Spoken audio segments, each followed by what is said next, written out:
दोस्तों सेबी ने advisory issue करी, खास तौर से एसएमई आईपीओ के लिए सेबी वार्निंग भी इशू करती रहती है कि भैया बहुत सारे लोग इस मार्केट में लॉस ही उठा रहे हैं।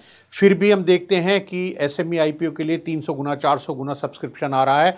बहुत ही अच्छी बात है। मैं समझता हूं कि एसएमईज के लिए बहुत ही नया एवेन्यू है, लेकिन साथ में अगर ये एसएमई आईपीओ ऐसे ही होते रहे जहां पर आने वाले समय में रिटेल इन्वेस्टर्स को लॉस उठाना पड़ेगा या कोई और समस्या आ गई, तब मैं समझता हूं कि ये जो फेथ बना हुआ है इससे सबका विश्वास उठ जाएगा।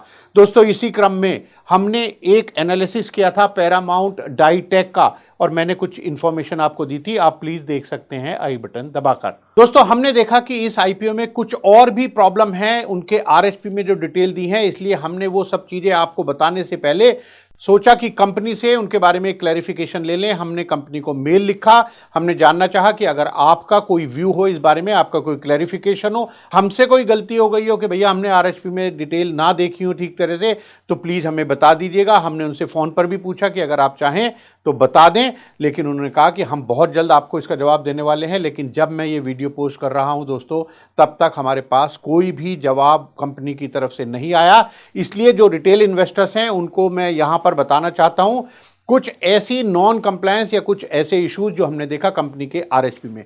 दोस्तों कंपनी के आरएचपी में एक एनेक्सर F22 है, वहां पर यह बताया गया कि भैया कंपनी ने इंडियन इन्फोटेक सॉफ्टवेयर लिमिटेड से जो लोन लिया है वो बिजनेस लोन है। दोस्तों इसी के अलावा कंपनी ने अपने आरएचपी में पेज नंबर 201 पर यह कहा है कि देखिए हमने जो लोन लिया है एक और इंडियन इन्फोटेक सॉफ्टवेयर लिमिटेड से, वो हमने वर्किंग कैपिटल का लोन लिया है।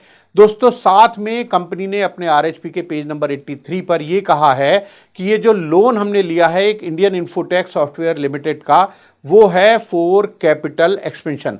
यानी 3 लोन लिए हैं दोस्तों एक ही कंपनी से, इंडियन इन्फोटेक सॉफ्टवेयर लिमिटेड से इस पैरामाउंट डाईटेक लिमिटेड ने, और कहा है कि तीनों के पर्पज अलग अलग हैं। एक कैपिटल एक्सपेंशन है, एक वर्किंग कैपिटल के लिए है और एक बिजनेस लोन लिया है। लेकिन तीनों की इंफॉर्मेशन एक साथ नहीं दी है और यह भी नहीं बताया कि इन 3 लोन में से कौन से लोन को वो रीपे करेंगे out of the proceed of IPO. दोस्तों एक बात और, ये जो सैंक्शन है वो भी अलग अलग हैं। मतलब ये ऐसा नहीं है कि ये एक ही दिन के सैंक्शन हो या कोई और प्रॉब्लम हो। एक सैंक्शन है, वो सैंक्शन है 8 मार्च 2024 का, जो कंपनी ने बताया कि भैया हमने कैपिटल एक्सपेंशन के लिए लिया था। जो लोन लिया है वर्किंग कैपिटल के लिए दोस्तों, कंपनी ने ये बताया है कि उसका सैंक्शन भैया हमारा मार्च नहीं अप्रैल का है। तो इसलिए ये मैं समझता हूं कि ये 3 जो लोन हैं वो अलग अलग ही होंगे, क्योंकि उनके तीनों के पर्पस अलग अलग हैं। तो कंपनी को ये बताना चाहिए कि इन तीनों लोन्स में से वो कौन से लोन का प्रीपेमेंट करेंगे out of the proceed of IPO. दोस्तों इसी आरएचपी में एक और इंफॉर्मेशन दी कंपनी ने। उन्होंने कहा कि ये जो लोन लिया है हमने इंडियन इन्फोटेक सॉफ्टवेयर से 4.5 करोड़ रुपीस का, वो जो वर्किंग कैपिटल के लिए लिया था हमने, उसका बैलेंस बताया है कि भैया 31 मार्च को और 30 जून दोनों डेट में इसका जो आउटस्टैंडिंग है 4,51,35,000 है। अगर लोन सैंक्शन ही 4,50,00,000 है और आउटस्टैंडिंग 4,50,00,000 से ज्यादा है, यानी 4,51,35,000 है, और ये कंटिन्यू हो रहा है दोस्तों 31 मार्च को भी और 30 जून को भी, इसका मतलब ये हुआ कि ये अकाउंट कंटिन्यूअसली ओवरड्यू चल रहा है। तो ये आरएचपी में बताना चाहिए कि भैया ये ओवरड्यू क्यों चल रहा है और इसका एसेट क्लासिफिकेशन क्या है। दोस्तों एक बात और, कंपनीज एक्ट के हिसाब से ये बहुत ही इंपॉर्टेंट है कि जब भी कोई कंपनी लोन लेती है तो एक स्पेसिफाइड पीरियड में चार्ज रजिस्टर्ड कराना पड़ता है मिनिस्ट्री ऑफ कॉर्पोरेट अफेयर्स के पास। दोस्तों यहां हमने देखा कि इस कंपनी ने ये जो लोन लिया है इंडियन इन्फोटेक सॉफ्टवेयर लिमिटेड से, वो कोई भी चार्ज रजिस्टर्ड नहीं है मिनिस्ट्री ऑफ कॉर्पोरेट अफेयर्स के पास।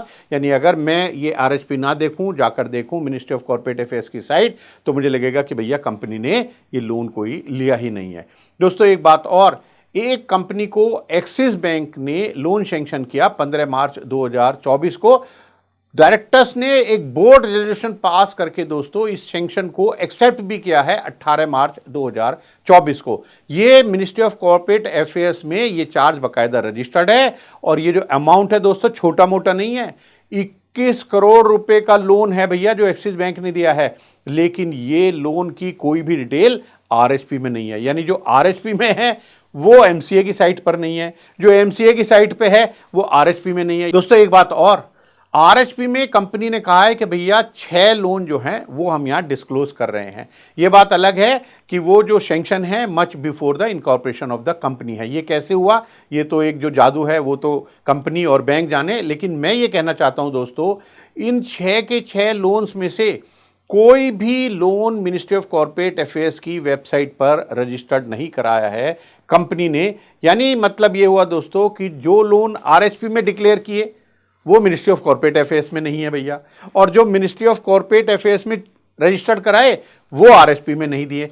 मैं समझता हूं कि शायद ये काफ़ी बड़ी चूक हुई है कंपनी से, और पूरी डिटेल देनी चाहिए कंपनी को, अपने इन्वेस्टर्स को। हमने जब पूछा तो हमें भी दोस्तों कोई जानकारी इसकी नहीं दी गई। एक और दोस्तों बहुत ही खतरनाक इंफॉर्मेशन आरएचपी में है। उन्होंने कहा कि भैया देखिए, हमने एक एक्सिस बैंक से एक हमने open cash credit loan facility ली है, 8 करोड़ की सैंक्शन हुई थी, और उसका 31 मार्च 2024 और 30 जून 2024 को जो बैलेंस थे वो 1088.05 और 906.09 लाख, यानी 8 करोड़ के अगेंस्ट में 10 करोड़ 88 लाख या 9 करोड़ 6 लाख रुपए बैलेंस था। भैया ये 8 करोड़ के अगेंस्ट में अगर 9-10 करोड़ बैलेंस रहा, इसका मतलब तो ये बहुत ज़्यादा ओवरड्यू अकाउंट चल रहा है। तो हमें बताओ कि इसका एसेट क्लासिफिकेशन क्या है, और अगर इतना ज़्यादा आपका ओवरड्यू है तो क्या बैंक ने भैया कोई रिकवरी एक्शन तो नहीं ले रखा है। दोस्तों और भी कुछ इंफॉर्मेशन है जो मैं आपको अगली वीडियो में बताऊंगा।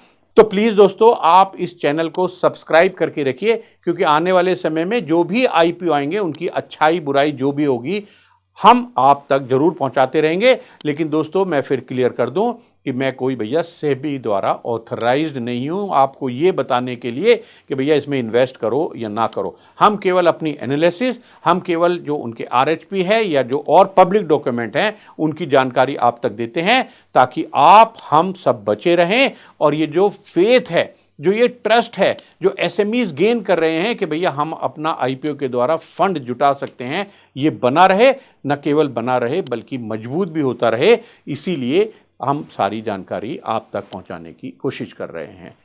बहुत बहुत धन्यवाद।